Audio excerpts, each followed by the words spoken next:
যোৰহাট লোকসভা সমষ্টিত কংগ্ৰেছ বিজেপিয়ে জোৰদাৰ প্ৰচাৰ অভিযান চলাই থকাৰ সময়তেই শিৱসাগৰত 10টাৰো অধিক আহোম জনগোষ্ঠীয় সংগঠনৰ সংবাদমেল। এই সংবাদমেলতেই 6 জনগোষ্ঠীৰ জনজাতিকৰণৰ প্ৰসংগত লুৰিণজ্যোতি গগৈ, তপন কুমাৰ গগৈ আৰু গৌৰৱ গগৈক স্থিতি স্পষ্ট কৰাৰ আহ্বান আহোম জনগোষ্ঠীয় সংগঠনসমূহৰ। চাৰিওটা সমষ্টিৰ চাৰিওটা সমষ্টিৰে কেণ্ডিডেটসকলক স্পেচিয়েলি আহোমৰে 3জনক আমি 24 ঘণ্টা 48 ঘণ্টাৰ ভিতৰতে 6 জনগোষ্ঠীৰ জনজাতিকৰণৰ সন্দৰ্ভত এটা স্পষ্ট মতামত দিবৰ কাৰণে অনুৰোধ জনাইছোঁ। ইফালে শিৱসাগৰত কংগ্ৰেছ প্ৰাৰ্থী গৌৰৱ গগৈয়ে বুধবাৰে আহ্বান জনোৱা সভা বৰ্জনৰ সিদ্ধান্ত আহোম জনগোষ্ঠীয় সংগঠনসমূহৰ। কিন্তু প্ৰশ্ন উঠিছে, কি কাৰণত গৌৰৱ গগৈৰ সভা বৰ্জনৰ সিদ্ধান্ত? এই মিটিংখনলৈ আমি নাযাওঁ বুলি সিদ্ধান্ত ল'লো। কিয়? এই মিটিংখনলৈ যি চিঠি দিছে সেই চিঠিখন কোনো বৈধ চিঠি বুলি আমি ভবা নাই। বিকজ ইয়াত না তেওঁলোকৰ ইলেকশ্যন এজেণ্টে মাতিছে, না হেৰিয়ে নিজে মাতিছে, বা কেণ্ডিডেটে নিজে মাতিছে, বা তেওঁলোকৰ ডিষ্ট্ৰিক্ট কমিটিয়ে মাতিছে। এজন মানুহৰ কাৰোবাৰ নাম দি পঠিয়াইছে। আমি ভাবিছোঁ এইটো ভেলিড মিটিং নহয়, গতিকে তালৈ গৈ আমাৰ নিজৰ সন্মান আমি লাঘৱ কৰিব খোজা নাই। ইফালে যোৰহাট লোকসভা সমষ্টিত নিৰ্বাচনী প্ৰচাৰ চলাই থকা কংগ্ৰেছ বিজেপিৰ ৰথী মহাৰথীসকলৰ মাজত অব্যাহত আছে বাকযুদ্ধ। মাজুলীত নিৰ্বাচনী প্ৰচাৰ চলাবলৈ যোৱা APCCৰ সভাপতি ভূপেন বৰাক তিতাবৰত উভতি ধৰিলে মন্ত্ৰী পীযুষ হাজৰিকাই। মন্ত্ৰী হাজৰিকাৰ মতে ভূপেন বৰাৰ দিনতে শূন্য হ'ব কংগ্ৰেছ দল। ভূপেন বৰাৰ দিনতে কংগ্ৰেছ ধ্বংস হ'ব, এই কথা চিৰন্তন সত্য। ভূপেন বৰাৰ দিনত কংগ্ৰেছে শূন্য আসন পাবলৈকে আগবাঢ়িছে।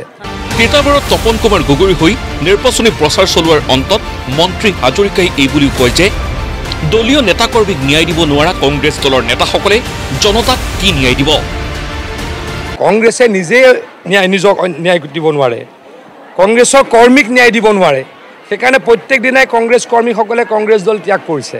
কংগ্ৰেছ দলৰ নেতাই টকা লয়, 2 কোটি 3 কোটি টকা লয় বুলি, টিকটৰ কাৰণে লয় বুলি অভিযোগ কৰে। কিন্তু তেওঁলোকক প্ৰথমে ন্যায় দিয়ক, তাৰ পাছত তেওঁলোকে ৰাইজক ন্যায় দিবলৈ চেষ্টা কৰিব। ইফালে শিৱসাগৰ জিলাত গৌৰৱ গগৈৰ হৈ নিৰ্বাচনী প্ৰচাৰ চলাই বিজেপিৰ ৰথী মহাৰথীসকলকো সমালোচনা বিধায়ক অখিল গগৈ। সমষ্টিয়ে এটা লোকসভা নিৰ্বাচনত আগতে কেতিয়াবা এনেকৈ মুখ্যমন্ত্ৰী ইমান কষ্ট কৰা ক'ৰবাত দেখিছে নেকি পৃথিৱীৰ কোনোবা মুখ্যমন্ত্ৰীয়ে?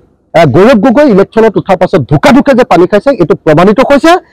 বিধায়ক অখিল গগৈক উভতি ধৰিলে বিজেপিৰ 2 মন্ত্ৰী ক্ৰমে বিমল বৰা আৰু জয়ন্ত মল্লবৰুৱাই। নাজিৰাৰ গেলেকীত তপন কুমাৰ গগৈৰ হৈ নিৰ্বাচনী প্ৰচাৰ চলোৱাৰ অন্তত অখিল গগৈৰ ভাষ্য সন্দৰ্ভত মন্ত্ৰী বিমল বৰাৰ প্ৰতিক্ৰিয়া। অখিল গগৈ ডাঙৰীয়া কথা কি ক'ম, এইটো এই কাজিৰঙাত যিটো সময়ত গড় হত্যা হৈছিল সেইটো সময়ত অসমৰ জনসাধাৰণে কৈছিল যে গড় হত্যা ৰোধ কৰিব লাগে। তেতিয়া সৰ্বানন্দ সোণোৱাল ডাঙৰীয়া যেতিয়া উচ্ছেদ কৰিবৰ কাৰণে সিদ্ধান্ত গ্ৰহণ কৰি দৃঢ় পদক্ষেপ লৈ কাজিৰঙাৰ বেদখলকাৰীক উচ্ছেদ কৰিবলৈ গৈছিলে, তেওঁ তেতিয়া সেইসকলৰ লগত লগ হৈ পিনি বাঁহ এডালৰ ওপৰত থিয় হৈ আছিলে।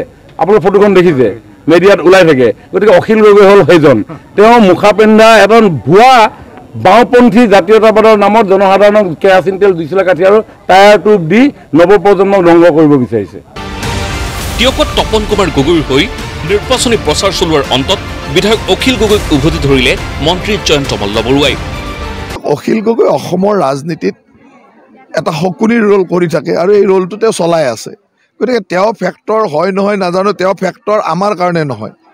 তেওঁ ফেক্টৰ এই কাৰণে হ'ব পাৰে যে তেওঁ কেনেকৈ গৌৰৱ গগৈক হাৰাব লাগে, তেওঁ কেনেকৈ লুৰিণজ্যোতি গগৈক হাৰাব লাগে, এইবিলাকত তেওঁ ফেক্টৰ। আমাৰ কাৰণে ফেক্টৰ নহয়। ব্যুৰো ৰিপৰ্ট, প্ৰতিদিন টাইম।